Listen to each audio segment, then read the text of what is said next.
இன்றைக்கி வந்து 1/2 கிலோ இறால் வந்து எப்படி எளிய முறையில் செய்யலாம் அப்படின்னு பார்க்கலாம்.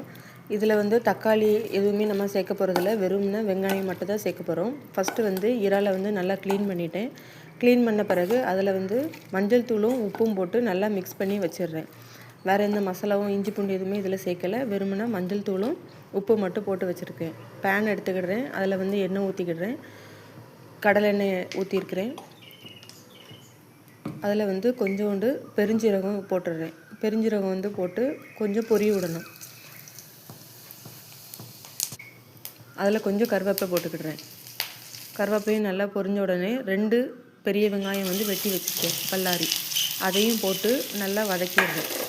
நல்லா வெங்காயம் வதங்கும் போது நல்லா ருசியாக இருக்கும். இது வந்து பிகினர்ஸ் வந்து செய்யலாம், ஈஸியாக செய்யலாம், கஷ்டம் இருக்காது. ஸோ நீங்களும் செஞ்சு பாருங்கள்.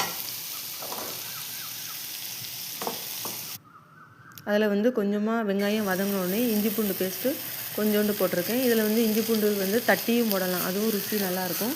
ஸோ நான் வந்து இஞ்சி பூண்டு பேஸ்ட் போட்டிருக்கேன். அதுக்கப்புறமா 1 ஸ்பூன் வந்து வத்தல் தூள் போட்டிருக்கேன், 1/2 ஸ்பூன் வந்து மஞ்சள் தூள் போட்டிருக்கேன். வத்தல் தூள் வந்து அதிகமாக போடலை, நான் குழந்தைங்க சாப்பிட்றதுனால காரம் கம்மியாக போட்டிருக்கேன். உங்கள் காரத்துக்கு தக்கன போட்டுக்கோங்க. அதுக்கப்புறமா நம்ம மேரினேட் பண்ணி வச்சுருக்கிற இறாலை வந்து உள்ளே போட்டுருவோம். உள்ளே போட்டுட்டு மிக்ஸ் பண்ணி விட்டுட்டு மூடி போட்டு வச்சிடுறேன்.